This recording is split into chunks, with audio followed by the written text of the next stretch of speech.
You got the internets at home, right? I've heard it. Yeah, I've heard about that thing. It's where everybody's kind to each other, and the whole problem of people being dumb had to do with access to information, and now that's cured, and we live in a utopia, correct? Yeah, everybody's, has the access, and we're geniuses. We totally nailed that one in the 90s. We just need to have more information. Yeah, it's like idiocracy. Idiocracy? Idiocracy, yeah. You should have looked that one up on the internet. So yeah, how do you get it in your house, right? This is the question. Yeah. So do you have fiber at home?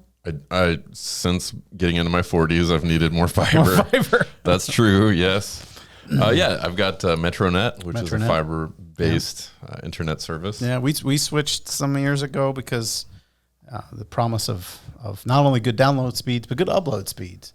We record a podcast, so we got to upload big files. I found it handy for that. It's much faster.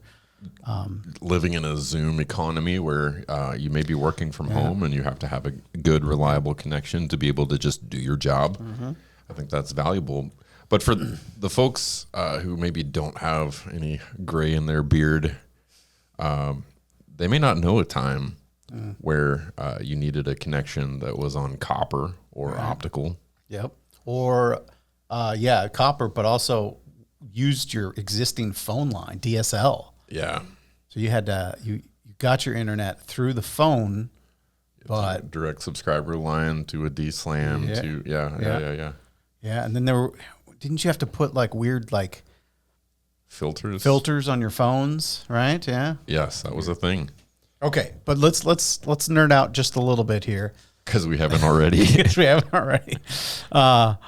And the box that takes the internet, takes the signal coming from outside of your house and converts it into something you can use for cable or DSL. Do you want me to use the actual term, or do you want me to use the one I commonly hear in IT? Well, let's dealer's choice. All right, first I'll go with the IT answer. Yeah. You mean my Wi-Fi box? My Wi-Fi, yes. Okay, yes. Yeah. All right, let's just don't. It's not a CPU, it's a computer. It's not a Wi-Fi box. It is a modem. Modem, yes. Unless it's not. So modem was pretty important, particularly in the cable days, because all of the signals coming to your house is modulated, so it could travel far distances. And this is what modem is. It's shorthand, right? It's shorthand for modulation, demodulation. So it takes in a modulated signal and then demodulates it, so you can use it. And those things were an essential part of your kit. You had the cable coming in, the modem, and then from the modem probably going to your router. This is your Wi-Fi box, right? Now, with the advent of fiber, you don't need a modulated signal. Or you don't. So now you have this box that's connected to, again, the outside line, and then it's connected to your router. Everyone calls it a modem.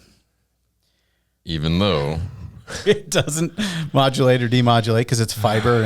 And of course, you've got separate equipment for the actual Wi-Fi, so you can't even call it your Wi-Fi box because you've got to have a router to route the signal from the internet. So you have this fiber box. You have this mysterious box that doesn't have a name that, through usage, is probably going to be, recorded in history as a modem because that's what we know now. That's what everyone's going to call it when you have a problem. Well, reboot your modem. If you're on an IT call even with MetroNet, that's probably the nomenclature they'll use. They need to, because they need to tell you what box because otherwise you're going to be unplugging your router, and that's not going to solve. So you've got, it's one of those terms that is going to be misused, but I think in a way that's going to help communication. So that's kind of the theme for. Let's not even then get into the 3D printed save icons we used to use. Right, yeah. Hang up the phone. You are listening to The Soapbox. I'm Paul. And I'm Eric. This all started out with a list. What's that all about? So I've compiled a list over the years of things that just bother me, things that grind my gears. And I shared that list with you. And I thought, you know what? That would make interesting conversation. Sometimes I'm going to want to agree with you, and it's just going to be something we talk about. Other times, though, I'm going to want to steel man the opposite position because I think that's just interesting conversation. Yeah, and keep in mind, I'm always right, but Paul's just a really good debater. Hey, Do the lexicographers write the language? The people that author the dictionary, are they in charge of the language? that is a contentious question in 2025, I think. That's a good point. I didn't know about that. You can answer that philosophically if you want to. You can also answer that politically. I'm going to steer clear of the politics this week. Yeah. And let's just say no. I think the people. Yeah. The people write the language. The language, the lexicographers, the dictionary authors or whatever, they should be documenting the usage, how language is used, how words are used. No cap on God, for real, for real. And you could go through like the classics, right? Like ain't is in the dictionary now, and where for a long forever you had jaded English teachers who would look at you and say, "Ain't a word." Right. It's a nice Jim Carrey there. I hated that so much. There was rabbit trail already. 1 minute into the episode here. Ain't a word. Heard that a lot. Mm-hmm. Everybody thought they were clever and original. It's not funny. You didn't come up with it. Yeah. But then the other one was math teachers. Well, you're not going to walk around with a calculator in your pocket. Yep. Actually, I do. And my calculator, I can turn it sideways. And now I can even do the math that I didn't do a great job of in college. I've got the scientific calculator. So don't come at me, English teachers and math teachers from the 90s. Y'all didn't know. What about anything is possible? Anything is possible? Yeah. I just feel like the saying itself just seems. Oh, you're thinking like a Reading Rainbow sentiment of you can do anything you put your mind to. Right. Like, I can't, actually. Really, I can't. I'm never going to be in the Olympics. That's true. Well, and I don't want to, just destroy somebody's, ambition or whatever. But just I will. Let's set some reasonable expectations. Can we just all agree that if you didn't get the genetic lottery win of Michael Phelps' like lung capacity, you're not going to be a gold medal swimmer? There's some things you won't be, and if we make peace with that, I think we have a happier life. I think it's all the folks that have these shattered dreams and unrealized expectations that are walking around super jaded. I don't think I'm going to have beautiful hair ever on my head. Y'all haven't seen me at the pool. That's right. All right. Well, let's get back to the language, because phrases can get misused so badly that in some cases, and I'll steal from David Cross here, some cases you're using the word in the exact opposite it was intended. And this is just to me as a kind of a word nerd, it grinds my gears, And I don't know. If only we had a forum to discuss this. Such gear grinding. But we're literally on that forum, and that's the one. And it's young people. What? Oh, let's just pause for a moment. Oh, okay. Phenomenal transition. First time using the applause button. Yeah. Literally. Literally. Literally. So yeah, the term will get used, in the opposite of what they mean. Like, oh, that joke. And again, I'm stealing David Cross here a little bit, but man, that joke was so funny. I literally peed my pants. You should go to the bathroom and clean that up then. Because if you literally peed your pants, then that's you disgusting. were using language to tell us that I know this might sound like I'm being figurative, but I'm using the word literally to say no. Yeah. So, and again, it gets used in a way that it flips it. So I think now it's useless. The word should just be removed. Or put on the bench for a while. Put on the bench. Until we can all agree again that it because I think we've talked about this one before, but I'll bring it back up because it seems relevant again. Let's have a meeting, Eric. Let's have a regularly occurring meeting, and I'm going to go ahead and just put it on the calendar bi-monthly. Yeah. Okay. Yeah. This is another or bi-weekly. So all right, we're gonna start a thing. Words that need a timeout. Yeah, words that need a timeout. Let's just put it on the bench. There you go. You're right, because even if there is something that it means to say biweekly or every other week, or it doesn't matter if you're using it correctly. If people aren't going to get it because it's confusing, or if you need additional language to explain the meaning, it's now a useless word. Yep. Yeah. Gets benched. Yeah. Time out. Benched. Time out for you too. Yeah. Okay. I like that. Here's one I just saw on Facebook right before we came on. It wasn't relevant to the conversation, but I feel like now it is. A buttload of something. Yeah. Yeah.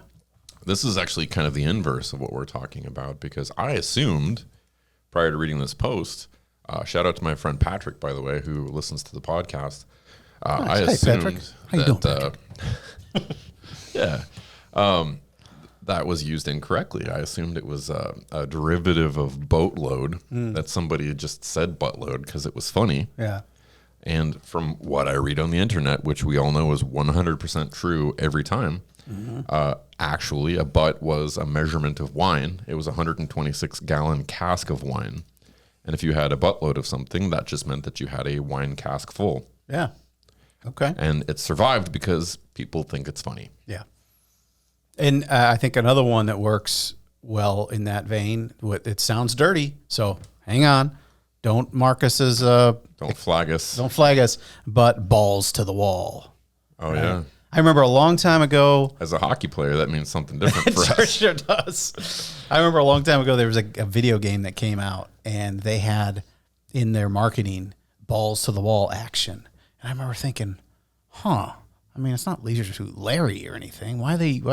And that's when I kind of dug into what it actually means. It means to push the yoke of the whatever the throttle is on a jet aircraft, to push it to the firewall, because it's got a ball in it. It has a ball on it, and you're pushing the ball all the way to the firewall. And so it's So this means that you're accelerating to maximum capacity. Yeah, you're just going fast as you can go, which makes way more sense because. As a hockey player, you're not moving fast. Well, if you're hitting the wall, you don't want to hit there first. That is a good point. Yeah. You do have protective equipment there. It still hurts. You should. I mean, the real men don't wear those, though, right? Don't put me in the real men category. Then I'm going to protect my equipment. The real men of genius. You got to find that clip and edit it in later. Yeah. Real men of genius. Okay, so one I love because I even busted you on the podcast for it once. This one is just easy to mistake because there's a slurring of the words that kind of makes it hard to think of what direction you're going here. But I could care less. Oh yeah, yeah. If you break it down, it's supposed to be I couldn't care less, which makes logical sense. But I could care less.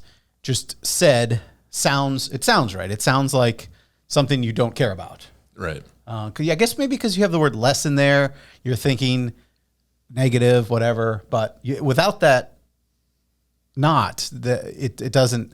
What if you change your inflection? Yeah. What if it's like I could care less? Well, that's a hack there. This one just so we don't get canceled, I'm gonna throw this one out here. This one.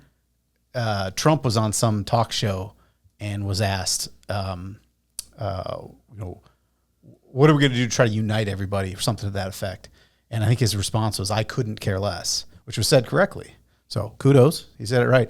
Bill Maher then tried to quote him on that conversation. And Bill Maher said, I could care less. And he got it wrong. Bill Maher was probably high. He probably, well, actually, I think he has said he doesn't get high on, what's real time, but he does get high on his podcast he does in the after hours or whatever it's called. He caught some flack from the sober community because he had Steve-O from Jackass. Yeah, and he offered him a drink. Well, he refused to abstain from smoking in the presence of somebody who had 16 years of sobriety under his belt. Yeah, and so Steve-O just politely said, "Hey, my sobriety means a lot to me. Would you please not smoke while I'm on your show?" And Bill Maher was like, "No, I'm gonna do that. That's what I do."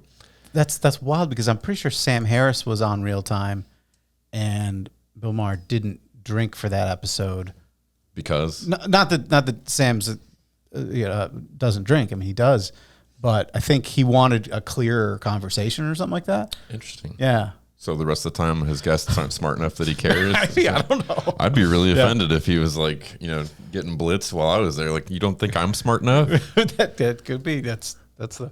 All right. So another one, and then I think you got a list. This one I'm not even sure I can say is like. This one doesn't maybe need a timeout. This one just kind of confuses me. Software agnostic. Oh yeah, Right? we did a whole episode on agnostic versus atheist, but this Right. is taking it out of the domain of its true meaning and Right. taking it into the domain of What people think it means. what people think it means. Yeah. Yes. Okay. Thank you. You teed that up for me because I wasn't clearly ready to articulate it. But you're exactly right. Go listen to the other episode. We basically try to explain how theism is about belief, and it could be a god or Santa Claus or whatever, and And Gnosticism is about knowledge. it's about knowledge. So do you know it's true? Yes or no? Do you believe in this? Yes or no? So you can have both axes, and There's going to be a lot of overlap, Yeah, which creates that confusion. I think there's a lot of variation on there. There's a spectrum of both of those, I think. And famously, our buddy Ty has talked about confidence being potentially a third axis that is like how confident you are. But nowhere in the term agnostic is there I'm right in the middle. It's almost like people want to say, I don't want to commit to say yes or no. I'm right in the middle, which again, I think I tried to articulate that's not what the term is used for, and it's not helpful, right? Right. You can't just abstain from. It's almost like you're saying, I don't want to tell you if I believe in a God or not. That's kind of what. Yeah. And honestly, I kind of can understand that because I think committing to one of those positions opens you up to attack. Because if you stand for something, then somebody's going to stand against it. Yeah. And so it's the attempt at a neutral position in a discussion that maybe is not well thought out. Maybe they don't care. Maybe they do have some strongly held beliefs, but they're not comfortable with you challenging them. Sure, but I think that a whole nother term should be used for that. Then, that again, they're co-opting the term agnostic. Ambivalent? Can we just? Yeah, I mean that would be so as language, because we were talking about, it would be helpful to use a term that better articulates that, because I think saying agnostic and meaning, how do you put it? Ambivalent. Ambivalent. Yeah, that would be more helpful, because then you go, okay, so you just haven't thought about this, or you don't care, yeah. or any of the rest of it. But software agnostic is supposedly It works on multiple platforms. it works on platform or like I hear it a lot in the GIS world with, you can use Esri, you can use QGIS, you can use this tool. It's a ubiquitous file format. Yes, and It works on multiple platforms. And it has nothing to do with this software has the lack of knowledge, which is again what the word. Unless it's really bad software. It's bad software. Yeah, it needs libraries it doesn't have. It needs code it doesn't have. It's really bad software. It's just It lacks a lot of knowledge. now you're trying to make agnostics look like no, I'm just kidding. I mean, if the shoe fits. All right, I have a fun one. I'll probably save for the end. Okay. But what else do you got? Okay, so pull up the list, and just full transparency, these are not my own. I tapped into ChatGPT and crowdsourced everybody else's average knowledge. Look at that. So, yeah, I'm not gonna misrepresent myself. Your here. list is agnostic. Or is it hypergnostic? I'm going to just start misusing all of these words just because they're on Throw on them the out there. timeout. Yeah. Yep. Go down a rabbit vortex. Yeah. We're gonna develop a whole other language through the course of this podcast over time. And Yes. new listeners are gonna be like, "What are those dopes talking about?" You gotta go back to the beginning to pick up on all that. Start on episode 10. Yeah, and just for fun, I'll throw out the Mayhem in the Classroom is this really neat short story where the author talks about useless letters, and while he introduces new rules, like the letter C is double or is useless because we have S and we have K. So now we're going to use the letter C to represent TH, which is a very common sound. So now, and as he introduces those into the story, he starts spelling with them. So by the time you get to the end of it, you can't read it. I mean, it looks like gibberish. Yeah. But it makes perfect sense based on the rules that he's invented. If you're following along. So I don't know. Okay, I don't know where that came from. All right. So this is one I've done for all intensive purposes. Yeah. It feels like it's intensive, right? Yeah.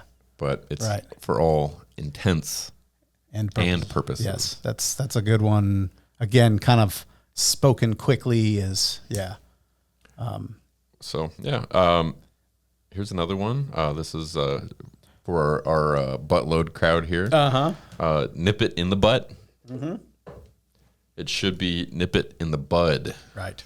So here, I think this is a pruning thing, right? Maybe, or because when you're cutting a bud, you're preventing maybe a new branch or new growth. And the purpose there would be to encourage the growth that you want, right? You got a little grow shop in the basement you're not telling me about? Kind of know a lot about clipping buds. I don't know. I do not, for the record.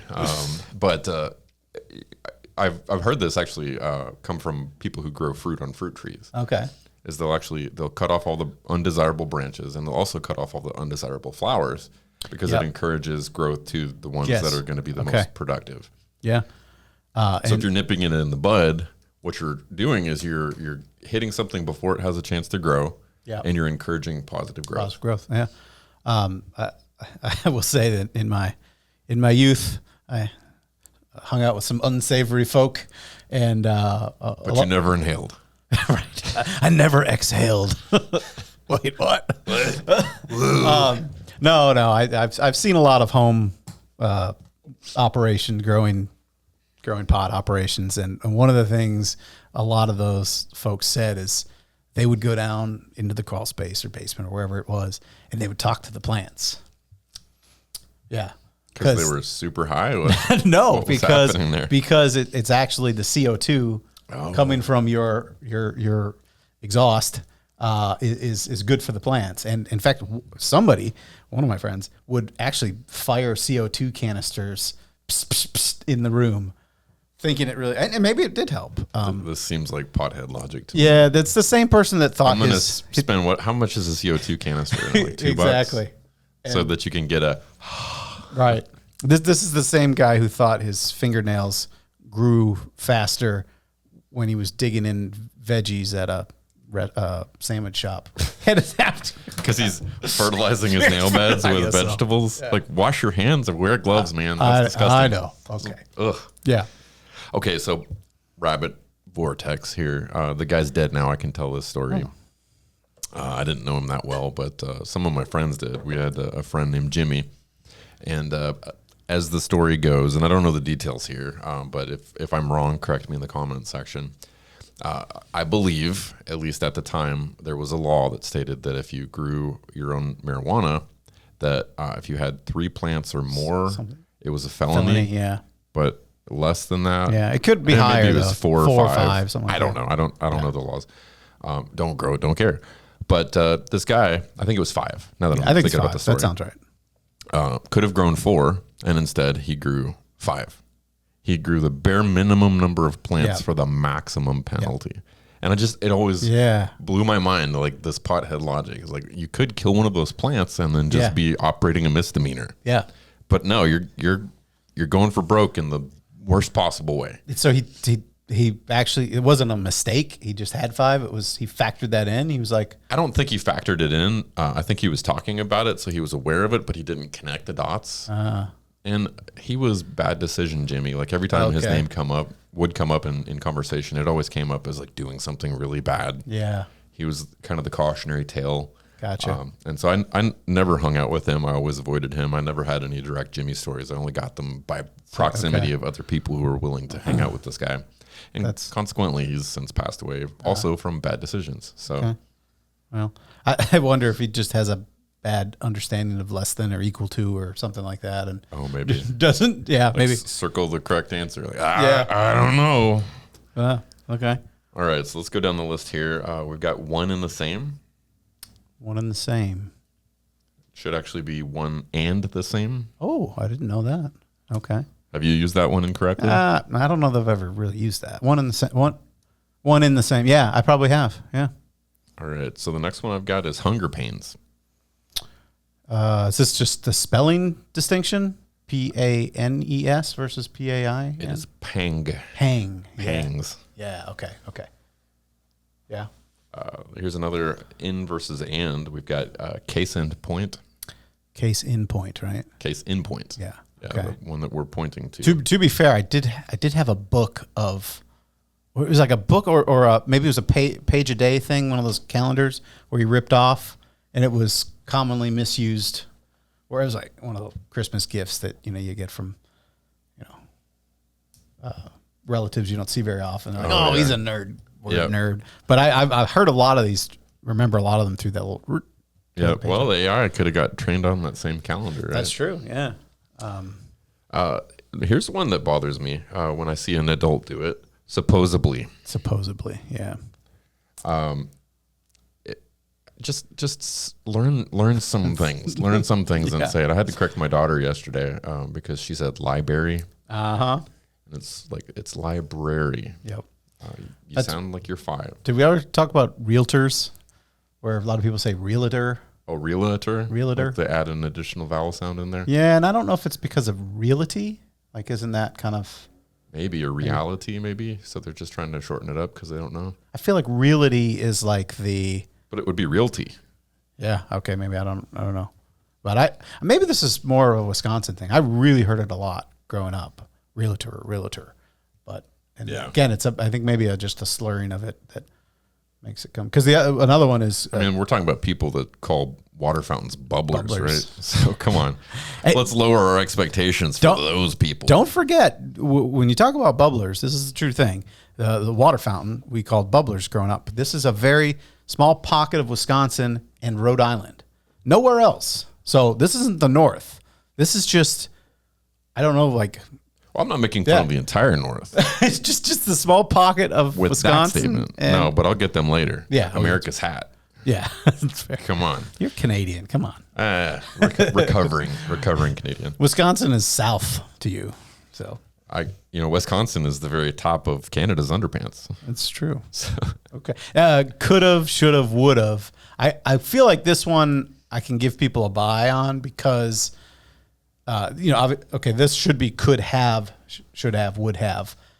But people replace have with of. But I think it's because the contraction could have, apostrophe VE. So the contracted version of it sounds a lot like of. So I don't know. Maybe I'm gonna.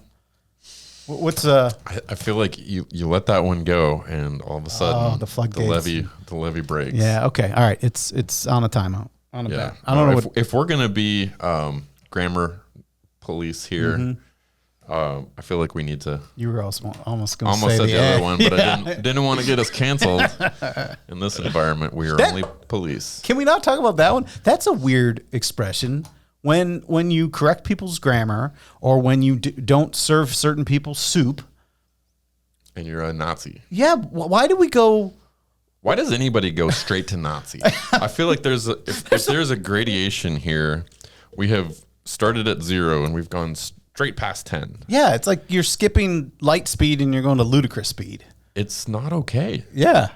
That one, all right, we need to bench that one too. Let's bench Nazi for a while because it's losing its meaning. And I think this is actually maybe it has cultural consequences. Get on your soapbox, why don't you? Yeah, let me get on my soapbox for a moment. The cultural consequence of overusing a term. So we've been talking about misusing terms, but I think overusing a term is deeply problematic. And the reason for that is that there's going to come a time where somebody more closely resembles that description. And if everybody's become numb to what that means because somebody didn't serve you soup or somebody had a mild political disagreement with you and you call them a Nazi and you throw that out there daily, weekly, monthly, and people hear it over and over and over and over again, then real Nazis are going to hide in plain sight because if everybody's a Nazi, nobody's a Nazi. Yeah. And I think we need to save those descriptors. We need to save that strong language for the times where it's actually applicable. If we don't, we're not going to actually be able to describe the thing. We're going to have to invent new language to describe these things that are actually problematic. Right. Well, then we just need more words and more explanation, and now our conversation's getting watered down. It's getting longer. And there's another point to this too that I think is very, very worthy of bringing up, and that's that if you do label somebody in that way, some people are going to take it at its initial true meaning. And they may enact violence. They may act incredibly ugly. This others somebody in a way that now you've shut down conversation. So yeah, we need to back off on that one. Let's put it on the bench. Let's close the door. Let's hit it with the padlock. Let's do all the things. All the things. Let's quit doing that. Give us another one from your list while I secretly look something up because I want to get something right. So here we've got commonly misused idioms, and irregardless, I think falls in step with supposedly, because it's not irregardless. The prefix "ir" is not necessary because of the meaning regardless. Right. So to throw that out there, supposedly, well, I think that's another good one. Like literally, if you say irregardless, you're I think conflating regardless with irrespective. Right, I think maybe that's what's happening there, but again, you're adding something to the word to negate it, and so if you're mathing correctly, you've now made it a positive. Exactly. So now it has regard. And don't get me started on double negatives because double negatives happen in language. You certainly hear it where someone accidentally. I ain't not going to do that, or I don't know if there's a... I ain't not. It's kind of the one that popped into my head first, too. But you can form a sentence and get a couple negatives in there, and the logical interpretation is you're reverting. And you can purposely use a double negative for emphasis, right? I'm not going to not do that, right? That's introducing ambiguity for me. Well, sure, but I mean, poetically, it's emphatical, right? If I saw it written out and it had the proper punctuation, I could get along with that. But that's. But I guess my point is my inner Microsoft Word's telling me that's redundant. That's going to get red. It's going to get some red squigglies. Yeah, that's fair. I think. I mean, obviously, there's always poetic license. Sure. Anyway, so I imagine there's some songs that probably have purposeful double negatives out there that, again, because it's lyrical and might fit the rhythm better if they throw it in there. So I don't know. I'll allow it from those cases, but you're right. Probably not good for technical writing and casual conversation. I don't know. Maybe not. Okay. So I've got a few here that are everyday mix-ups. This one, I think I've heard this in the wild. Doggy dog world. Dog eat dog. It's dog eat dog. Yeah. But if you're a Snoop fan, for shizzle, then it is a doggy dog world. Doggy dog world, yeah. And you know why Snoop Dogg carries an umbrella? For drizzle. For drizzle. One of my favorite jokes. Chomping at the bit. Yeah, this one actually is on the list. Is it really? Yeah. See, now it knows. The machine knows. Is it? It's chumping? Champing. Champing. Okay. Champing at the bit, which I did not know until I looked at this list. Yeah. So I don't even. What is champing? Do you know? Since it's on your list. I know. I put it on there because I was like, this seems weird. Again, it comes back to how I hear it used, how I probably read it. Yeah. I've always heard chomping. And what is this of like a linguistic vestige of? Yeah. What's the bit? I guess the bit must be something to do with the horse's bit in its mouth. Maybe champing. I don't know. Turning or something. This isn't an educational thing. This is just get your mind open and think about stuff. Think about what you're saying and why you would say it. Yeah. Mute point. Now this one has a Friends reference, right? Didn't Joey famously call it a moo point? Oh, did he? Yeah. Okay. You're not Did not watch Friends. Yeah. Oh, yeah. Okay. I've seen select episodes. I remember a monkey that pooed in a shoe, and Ross going, "Did you poo in the shoe?" And I was like, I mean, it's funny because he's saying poo. I was like maybe 12 when that came out. Yeah. But I think I was a bit older when it was syndicated, and it kind of hit more. Anyway, and something about pivot. Yeah. People still say pivot when they move. I've seen the clip. I've never seen the whole episode. It's just not funny to me. I see them in a stairwell yelling at each other. I'm like, this is just yelling. I thought that whole scene kind of encapsulated what it's like to move furniture with friends, where everybody feels like if we go with this angle and we turn it here, and someone's trying to take the feet off. And I think relational context would have mattered greatly, because that probably could have been a really good bit if it's I a knew pretty good the bit, players. Yeah. But I recognize the actors, and I don't know like what their relationship's supposed to be on the show. Well, the famously Ross has a PhD, right? And so he probably thinks he's smarter than his peers in that context, and he knows how, and he wasn't helping, and it wasn't helping it. Okay. I don't know. There's a lot there, but all right. yeah, that's good. So I've got 2 more here. And Okay. then I'm out. Okay. Flush out an idea. Yeah, is it flesh out? It is flesh it out. Yeah. Okay. Which I think I can see how flush out could be a thing if the idea is in there and you're just trying to bring it to the surface. That's a lot of these. That's what happens. There's like I don't know, conflation of the meaning, the meaning of it. Yeah, probably an assumed other meaning. Yeah, that's true too. Yeah. And so here's the last one: wreak havoc. Wreak havoc. Yeah, it is wreak havoc. Yeah, that one. Yeah, that one's interesting too, because if you hear the term, you're more likely to say it right. But if you read the term, you're more likely to say it wrong. Yeah. Right? Have you ever had a moment where you've read something and you read it as one thing, and in your internal monologue you've not heard it said out loud? Yeah. Yep. Do you have one? Well, a lot I get from books that are, fictional characters or whatever. So I read a bunch of Star Wars books when I was younger, and they have these fantastically named characters that I've never heard anyone else say, and I have to have a way of saying it in my head, because some people read by saying it. Yeah. Yeah. And I do. And so there's Jorah Seaboth and Thrawn and all these characters, and but there are a bunch of them that I have no idea how it's actually pronounced. I've heard Hermione is one that a lot of people struggled with the Harry Potter series before it became movies. I only saw the movies. I never read the books, so I didn't have trouble with that one. But one I did have trouble with, I used to work at Best Buy when I was an undergraduate. And this brand new artist came out, and she was this soulful woman who just surprised everybody because she didn't look how she sounded. And we were really told that this Adelaide. Adele, yeah. Okay, nice. Adelaide. Yeah. And somebody was like, oh yeah, have you heard Adele? And I was like, you mean Adelaide? Like, I corrected them. Yeah. Because I'm stupid. Right. Nope. Got that one very wrong. There's a lot of software companies and internet terms that I think for a long time people just read them. Yes. And had to invent how to say them in their own mind until they finally got talking to people about it. I can't think of any examples. I'll give you one that's very current, I think.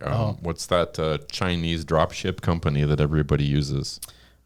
TikTok? No, it's for purchasing really cheap goods. Oh, Temu. Is it? I don't know. I've heard Temu. Temu. Oh, wow. So, yeah. All these things, if you only see the app name, you never hear somebody say it out loud. Yeah. There's potential for conflation. Yeah. There was another one that I thought you were gonna say, but now it escapes me. So, well, it doesn't. Yeah. All right. I got the one that kicked this off. The idea I had to start this, I thought we could kind of. Are we ending with the beginning here? Well, no. This is a new one. Okay. Okay. But it could be the last one unless you find something else. Yeah. Also, for anyone watching the video, I'm pretty sure you are standing on a soapbox, because we're the same height, but you always look taller than me on here. And I finally realized it's because you're on a soapbox. So there it is. There it is. So, no. And I'm giving you this one cold. You don't actually know this one. Okay. I don't think. This is my favorite. This is the format of the show. This is why this works for me. Okay. An expression. What if I said, using this what is it? The Rodecaster device? Yes, Rodecaster Pro. You're using the Rodecaster that has a steep learning curve. What would that mean to you? steep learning curve would mean that it's a barrier to entry. The curve is steep, therefore it's hard to begin. Oh, I love this, man. So many. Okay, I gotta say for the group, so many of these ideas I've had on my list for decades, and I've had these conversations with people a lot, not on the mics, but it is beautiful how you slide right into the perfect. I mean, I'm not trying to like got you or anything, but you are perfectly sliding into the conversation because that is the exact reaction I get from most people. It's a steep learning curve, which means it's hard to climb. Yes, is that not it? Oh, that's great. But, and we're going to probably have to have some pictures on here for this one, but it's a graph. It's a curve. Yes. Okay. If you're talking about a hill, that's a steep hill. I can't make my arm bend that way, but.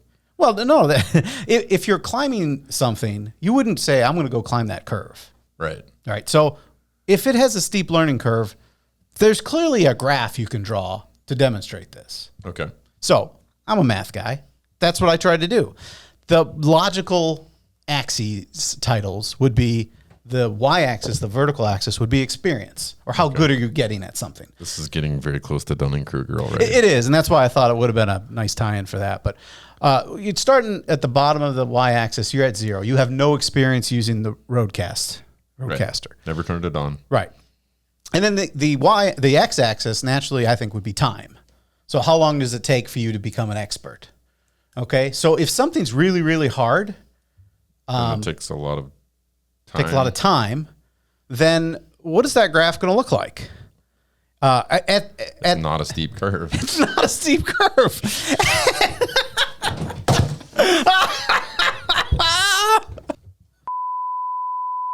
All right, as Paul is just giving up on this and assuming defeat.